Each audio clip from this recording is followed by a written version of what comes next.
Good morning students. आज के इस वीडियो क्लास में हम दुख का अधिकार इस पाठ का प्रश्नोत्तर के बारे में जानकारी प्राप्त करेंगे। तो लास्ट वीडियो क्लास में हमने पाठ कंप्लीट किया है बच्चों। इस वीडियो क्लास में हम लोग प्रश्नोत्तर पढ़ेंगे और उसके बाद मैं आपको इस पाठ का सारे प्रश्नोत्तर की जो PDF फाइल है आप लोगों के साथ मैं शेयर करता हूँ। मैं हर एक प्रश्न नहीं पढ़ता हूँ बच्चों, तो एग्जाम्पल तौर पर एक एक मेन पर 2-3 प्रश्न मैं पढ़ता हूँ। आप लोग उसी प्रकार बाकी जितने जो प्रश्न है, ग्रामर पॉइंट्स है, खुद आप लोग ही पढ़ना चाहिए। ठीक है, हाँ ओके राइट। अब हम चलते हैं फर्स्ट मेन पर। मौखिक। मौखिक का मतलब ये है ओरल, ओरल राइटिंग है बच्चों। तो फर्स्ट क्या है यहाँ पे, निम्नलिखित प्रश्नों के उत्तर 1-2 पंक्ति में दीजिए।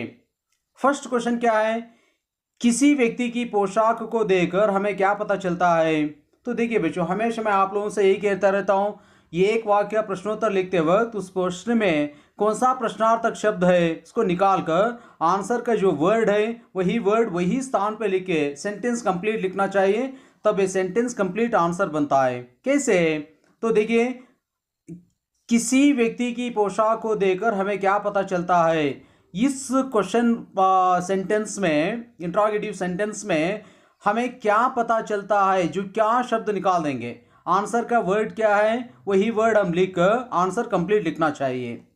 किसी व्यक्ति की पोशाक को देखकर हमें उसका दर्जा तथा उसका अधिकारों का ज्ञान होता है। क्या पता चलता है, उसका दर्जा तथा उसका अधिकार का पता चलता है। इतना लिखे तो काफी है बच्चों।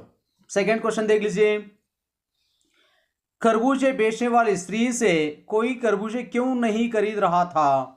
आंसर देखो, खरबूजे बेचने वाली अपने पुत्र की मौत का एक दिन बीते बिना खरबूजे बेचने आई थी। सूतक वाले घर के खरबूजे खाने से लोगों का अपना धर्म भ्रष्ट होने का भय सता रहा था, इसलिए उससे कोई खरबूजे नहीं खरीद कर रहा था। ठीक है, तो थर्ड क्वेश्चन देखिए, उस स्त्री को देख लेखक को कैसे लगा, इस सेंटेंस में कैसा ये जो शब्द प्रश्नार्थक शब्द है बच्चों इसको निकाल देना चाहिए। कैसे, आंसर देख लीजिए। उस स्त्री को फुटपाथ पर रोता देखकर लेखक के मन में व्यथा उठी, वहां उसके दुख को जानने के लिए बेचैन हो उठा। कैसे लगा, उसको बहुत व्यथा होती है और उसके दुख को जानने के लिए बहुत बेचैन होता है, ऐसा लिखना चाहिए। नेक्स्ट क्वेश्चन देख लीजिए, फोर्थ वन, उस स्त्री के लड़के की मृत्यु का कारण क्या था। आंसर देखिए, उस स्त्री के लड़के की मृत्यु का कारण था सांप द्वारा डस लिया जाना। वह मुंह अंधेरे खेत में खरबूजा तोड़ रहा था, उसी समय उसका पैर एक सांप पर पड़ गया था। यहां से यहां तक लिखना चाहिए। ठीक है बच्चों, हाँ नेक्स्ट क्वेश्चन देख लीजिए, फिफ्थ वन, बुढ़िया को कोई भी क्यों उधार नहीं देता।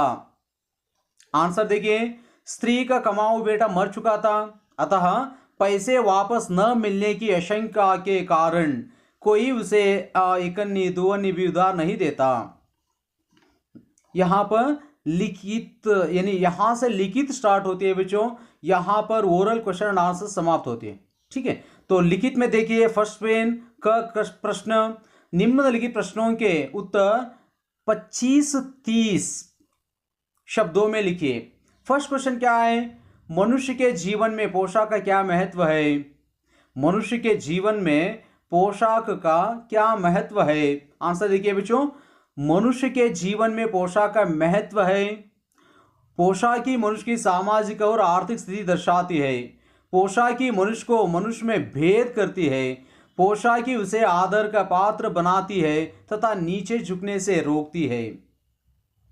सेकेंड क्वेश्चन देख लीजिए, पोशाक हमारे लिए कब बंधन और अड़चन बन जाती है। आंसर देखिए बच्चों, जब हम अपने से कम हैसियत रखने वाले मनुष्य के साथ बात करते हैं तो हमारी पोशाक हमें ऐसा नहीं करने देती। हम स्वयं को बड़ा मान उठते बैठते हैं और सामने वालों को छोटा मानकर उसके साथ बैठने तथा बात करने में संकोच अनुभव करते हैं। ठीक है, तो उसी प्रकार थर्ड क्वेश्चन देख लीजिए। थर्ड क्वेश्चन क्या है यहाँ पे, लेखक उस स्त्री के रोने का कारण क्यों नहीं जान पाया। आंसर देखिए बच्चों, लेखक उस स्त्री के रोने का कारण इसलिए नहीं जान पाया क्योंकि रोती हुई स्त्री को देखकर लेखक के मन में एक व्यथा उठी। अपनी अच्छी और उच्च कोटि की पोशाक के कारण फुटपाथ पर नहीं बैठ सकता था। नेक्स्ट क्वेश्चन देख लीजिए, फोर्थ वन। भगवान अपने परिवार का निर्वाह कैसे करता था? आंसर देखिए बच्चों, भगवान शहर के पास एक 1.5 बीघा जमीन पर हरी तरकारियां तथा खरबूजे उगाया करता था।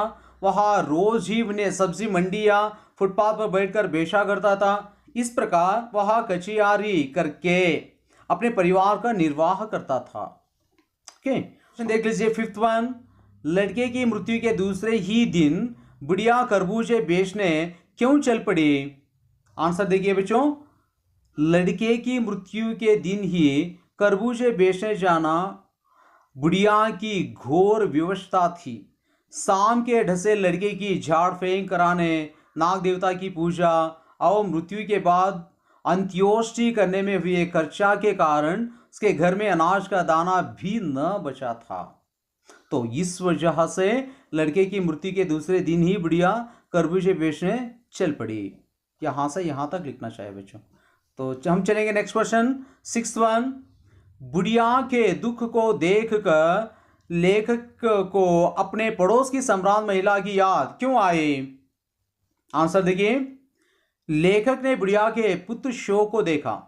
उसने अनुभव किया कि इसे बेचारे पास रोने धोने का समय और अधिकार नहीं है। तभी उसकी तुलना में ये अपने पड़ोस की सम्राट महिला की याद आई। वह महिला पुत्र शोक में 2.5 महीने तक पलंग पर पड़ी रही थी। ठीक है बच्चों। ख में निम्नलिखित प्रश्नों के लिए 50, 60, 50, 60 शब्दों में उत्तर लिखिए। फर्स्ट क्वेश्चन, पहला प्रश्न यह है, बाजार के लोग खरबूजे बेचने वाले स्त्री के बारे में क्या क्या कह रहे थे? अपने शब्दों में लिखिए।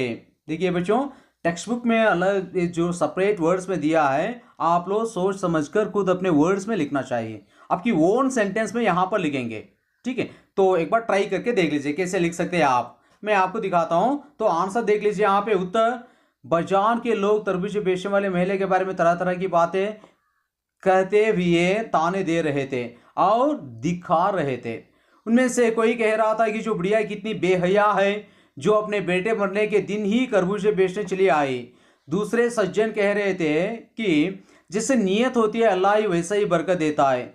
सामने फुटपाथ पर दिया सलाई से कान खुजलाते हुए एक आदमी कह रहा था, अरे इन लोगों को क्या है, ये कमीने लोग रोटी के टुकड़े पर जान दे देते हैं। इनके लिए बेटा बेटी कसम लुगाई ईमान धर्म सब रोटी का टुकड़ा है। इस प्रकार बाजार के लोग तरह तरह की बातें कर रहे थे उस स्त्री के बारे में। ठीक है बच्चों। तो सेकंड क्वेश्चन देख लीजिए, पास पड़ोस की दुकानों से पूछने पर लेखक को क्या पता चला? आंसर देखिए, पास पड़ोस की दुकानों से पूछने पर लेखक को पता चला कि बुढ़िया का एक जवान पुत्र था, उसका नाम था भगवाना। वह 23 साल का था। वह शहर के पास 1.5 बीघे जमीन पर सब्जियां उगाकर बेचा करता था। एक दिन पहले सुबह सवेरे वह पके हुए तरबूज को तोड़ रहा था कि उसका पैर एक सांप पर पड़ गया। सांप ने उसे ढस लिया जिससे उसकी मौत हो गई। उसके मरने के बाद गुजारा करने वाला कोई नहीं था, अतः मजबूरी से उसे अगले दिन ही खरबूजे बेचने के लिए बाजार में बैठना पड़ा। ठीक है बच्चों। अब हम चलते हैं और एक क्वेश्चन, थर्ड क्वेश्चन पर देख लीजिए। तीसरा प्रश्न, लड़के को बचाने के लिए बुढ़िया मां क्या क्या उपाय किए? आंसर देखिए, लड़के को बचाने के लिए बुढ़िया मां ने यह सब उपाय किए जो उसकी सामर्थ्य में थे। शाम का विष उतारने के लिए झाड़ फेंक करने वाले ओझा को बुला लाई। ओझा ने झाड़ फेंकी, नाग देवता की पूजा की गई और घर का आटा अनाज दान दक्षिण के रूप में दे दिया गया। उसने अपने बेटे के पैर पकड़कर विलाप किया, पर विष के प्रभाव से शरीर काला पड़ गया और वह मृत्यु को प्राप्त कर गया। ठीक है बच्चों। फोर्थ वन देख लीजिए। चौथा प्रश्न, लेखक ने बुढ़िया के दुख का अंदाजा कैसे लगाया? आंसर देखिए, लेखक ने बुढ़िया के दुख का अंदाजा लगाने के लिए अपने पड़ोस में रहने वाली एक संभ्रांत महिला को याद किया। उस महिला का पुत्र पिछले वर्ष चल बसा था। तब वह महिला 2.5 मास तक पलंग पर पड़ी रही थी। उसे अपने पुत्र की याद में मूर्छा आ जाती थी। वह हर 15 मिनट बाद मूर्छित हो जाती थी। दो डॉक्टर हमेशा उसके सिरहाने बैठे रहा करते थे। उसके माथे पर हमेशा बर्फ की पट्टी रखी रहती थी। पुत्र शोक मनाने के सिवाय उसे कोई होश हवास नहीं था, न ही कोई जिम्मेदारी थी। उस महिला के दुख की तुलना करते हुए से अंदाजा हुआ कि इस गरीब बुढ़िया का दुख भी कितना बड़ा होगा। ठीक है बच्चों, तो अब हम पढ़ते हैं 5th क्वेश्चन देख लीजिए यहाँ पे। इस पाठ का शीर्षक दुख का अधिकार कहाँ तक सार्थक है, स्पष्ट कीजिए। इस पाठ का जो टाइटल दिया है दुख का अधिकार, या टाइटल यानी शीर्षक कहाँ तक सार्थक है, इसको सुटेबल है, इसका अंदाजा आप कर लीजिए। तो आंसर देखिए, दुख का अधिकार कहानी को पढ़कर ऐसा लगता है कि संभ्रांत व्यक्तियों का दुख ज्यादा भारी होता है। उन्हें दुख व्यक्त करने का अधिकार है। उनके दुख को देखकर आसपास के लोग भी दुखी ही नहीं होते, बल्कि उनके प्रति सहानुभूति दर्शाते हैं। ठीक उसी प्रकार के दुख से जब कोई गरीब दुखी होता है तो लोग उसका उपहास ही नहीं उड़ाते हैं, बल्कि उससे घृणा भी प्रकट करते हैं। वे तरह की बातें बनाकर उस पर कटाक्ष करते हैं, मानो गरीब को दुख मनाने का कोई अधिकार ही नहीं है। इस पाठ की पूरी कहानी इसी दुख के आसपास घूमती है, अतः यह शीर्षक पूर्णतया सार्थक है। ठीक है बच्चों, अब हम देखेंगे ग में निम्नलिखित के आशय स्पष्ट कीजिए। जो आशय क्या होता है, आशय यानी इंटेंट, यानी जो मीनिंग, सेंटेंस का मीनिंग कैसे है, इसका मीनिंग क्या है, हम लोग यहां पर स्पष्ट करनी चाहिए। तो देखिए फर्स्ट क्वेश्चन हम पढ़ेंगे यहां पे। पहला प्रश्न, जैसे वायु की लहरें कटी हुई पतंग को सहसा भूमि पर नहीं गिर जाने देती, उसी तरह खास परिस्थितियों में हमारे पोशाक हमें झुक सकने से रोके रहती है। तो इस वाक्य का आशय क्या हो सकता है, देखिए बच्चों यहाँ पे लेखक का कहना है, लेखक ये कहना चाहता है कि हमारे पोशाक और हमारे हैसियत हमें नीचे गिरने और झुकने से रोकती है। जिस प्रकार हवा की लहरें पतंग को एकदम सीधे नीचे नहीं गिरने देती, बल्कि धीरे धीरे गिरने की इजाजत देती है, ठीक उसी प्रकार हमारे पोशाक हमें अपने से नीचे हैसियत वालों से एकदम मिलने जुलने नहीं देती, हमें उनसे मिलने में संकोच होता है। ठीक है बच्चों, सेकंड प्रश्न हम पढ़ेंगे। सेकंड प्रश्न क्या है देख लीजिए यहाँ पे। जिनके लिए बेटा बेटी कसम लगाए धर्म ईमान सब रोटी का टुकड़ा है। आंसर देखिए, इस बात का, इस कथन का आशय यह है कि भूखा आदमी कौन सा पाप नहीं करता है, अर्थात वह हर पाप करने को तैयार रहता है। जिस विवश और लाचार व्यक्ति के पास घर में खाने के लिए एक दाना भी न हो, वह अपने सारे कर्म रोटी के इंतजाम के लिए करेगा। रोटी पा लेना ही इसकी प्राथमिकता होगी। इस प्राथमिकता के लिए वह हर तरह के कर्म करने को तैयार रहता है। हाँ ठीक है बच्चों, थर्ड क्वेश्चन हम पढ़ेंगे। शोक करने, गम मनाने के लिए भी सहूलियत चाहिए और दुखी होने का भी एक अधिकार होता है। तो क्या है इस कथन का आशय, यहां पर हम देखेंगे। आंसर देख लीजिए। लेखक संभ्रांत महिला और गरीब बुढ़िया दोनों को दुख मनाने के ढंग को देखकर सोचता है, दुख प्रकट करने के लिए और मृत्यु का शोक प्रकट करने के लिए भी मनुष्य को सुविधा होनी चाहिए। उसके पास इतना धन साधन समय होना चाहिए कि दुख के दिनों में उसका काम चल जाए, डॉक्टर उसकी सेवा कर सके, उस पर घर के बच्चों के भरण पोषण की जिम्मेदारी न हो। आशय यह है कि गरीब लोग मजदूरी के कारण ठीक से शोक भी नहीं मना पाते। उनकी मजबूरियां उन्हें परिश्रम करने के लिए बाध्य कर देती है। ठीक है बच्चों, यहां तक आपका जो लिखित प्रश्नोत्तर रहता है। तो इसके बाद टेक्स्ट बुक में आपका भाषा अध्ययन दिया है बच्चों, ये बहुत ही इजी रहता है, आप लोग खुद ही उसको पढ़ना चाहिए। ठीक है, तो भाषा अध्ययन के बाद यहाँ छोटे मोटे प्रश्न है, प्रश्न भी आप ही पढ़ेंगे और प्रश्नों का उत्तर आप देना चाहिए। ठीक है, यहाँ पर देख लीजिए बच्चों, कुछ यही भाषा अध्ययन से संबंधित, भाषा अभ्यास से संबंधित कुछ प्रश्नोत्तर है, देख लीजिए। सेकंड क्वेश्चन है, मैं सेकंड क्वेश्चन से मैं स्टार्ट करता हूं। निम्नलिखित शब्दों के पर्याय शब्द लिखिए। यहाँ पर कुछ शब्द दिया है, इन शब्द का पर्यायवाची शब्द आप लिखना चाहिए।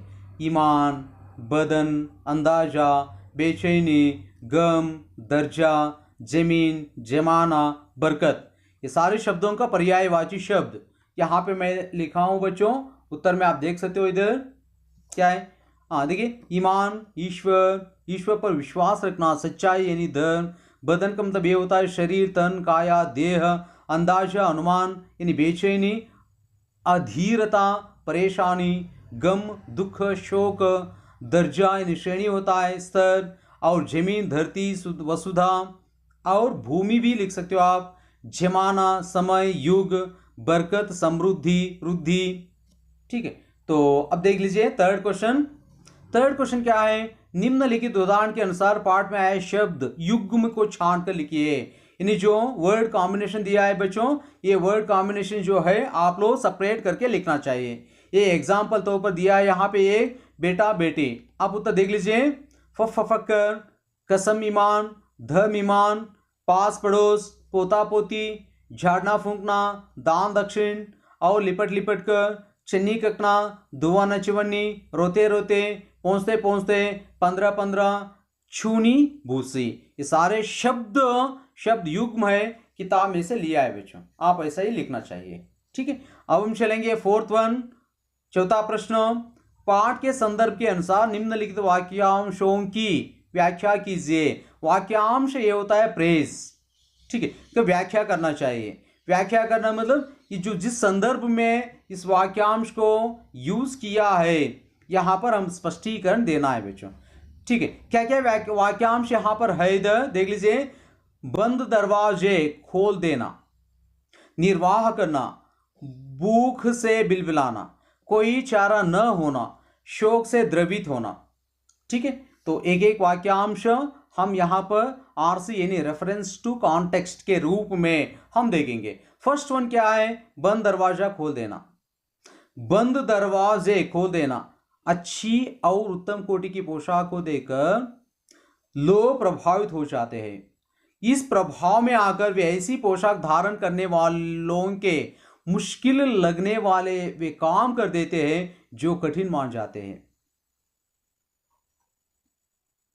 ठीक है, सेकेंड वन देख लीजिए। निर्वाह करना, बुढ़िया का बेटा भगवान 1.5 बीघा जमीन पर सब्जियां उगाता था और उन्हें बेचकर अपना जीवन का निर्वाह किया करता था।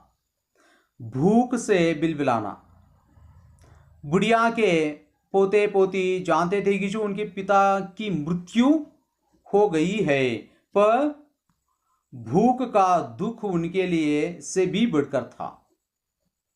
भूख का दुख इससे भी बढ़कर था, वे भूख रोक न सके और बिलबिला उठे। नेक्स्ट देखिए, कोई चारा न हो, घर में अनाज का भी एक दाना न होने के कारण बुढ़िया के सामने कोई चारा नहीं रह गया था जिससे वह अपनी भूखी व बीमार बहू को कुछ दे सके। वह खरबूजे बेचने को विवश थी। नेक्स्ट देख लीजिए, शोक से द्रवित होना ना, संवेदनशील व्यक्ति दूसरों को दुखी देखकर प्रसन्न नहीं हो सकता। वह दुखी व्यक्ति को दुख के प्रति सहानुभूति प्रकट करते हुए शोक से द्रवित हो जाता है। ठीक है बच्चों, अब देखेंगे पांचवा प्रश्न, फिफ्थ वन। निम्नलिखित शब्द युग्मों और शब्द समूहों को अपने वाक्यों में प्रयोग कीजिए, जो अपनी ओन सेंटेंस में यूज करना चाहिए बच्चों। तो ऐसा मत सोचिए यहाँ पर मैं वो अपने सेंटेंस में यूज किया हूं, ऐसा ही करना चाहिए। तो आप ही अपने ओन सेंटेंस में यूज कर सकते हो। चन्नी ककना, 2.5 मास, पास पड़ोस, दुवनी चवन्नी, मुंह अंधेरे, झाड़ना फेंकना, और फक कर रोना, ये सब तड़प तड़प कर मरना मैं यहाँ पर अपने सेंटेंस में यूज़ किया हूँ बच्चों, आप अपने ओन सेंटेंस में यूज़ कर लीजिए। ठीक है। अब हम देखेंगे सिक्स्थ मेन। जो सिक्स्थ मेन क्या है, निम्नलिखित वाक्य संरचनाओं को ध्यान से पढ़िए और इस प्रकार के कुछ वाक्य बनाइए। यहाँ पर कुछ वाक्य दिया है, आप लोग मन लगाकर ध्यान से पढ़ना चाहिए। तो पढ़ने के बाद आप क्या करेंगे, आपका ही कुछ ऐसा ही वाक्य आप अपने ओन सेंटेंस लिखना चाहिए। तो देख लीजिए यहाँ पे, लड़के सुबह उठते ही भूख से बिलबिलाने लगे। फर्स्ट वन है क में। सेकंड वन क्या है, उसके लिए तो बाजार की दुकान से कपड़ा लाना ही होगा। यहाँ अंडरलाइन जो वर्ड है वही वर्ड यानी यही शब्द आप अपने ओन सेंटेंस में यूज करना चाहिए।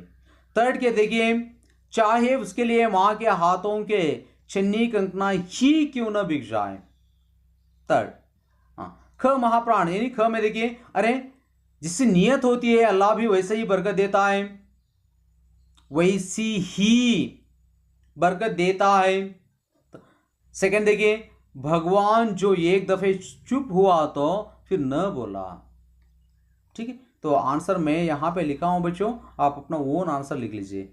सुबह उठते ही किसान खेत की ओर चल पड़े। इस सप्ताह तक बच्चों की जो फीस जमा करनी होगी, चाहे पढ़ाई के लिए खेती बाड़ी क्यों न बिक जाए, क्यों न बेचना पड़े। अरे जैसा परिश्रम करेंगे वैसा ही आपको ग्रेड मिलेगा, ग्रेड पाओगे आप।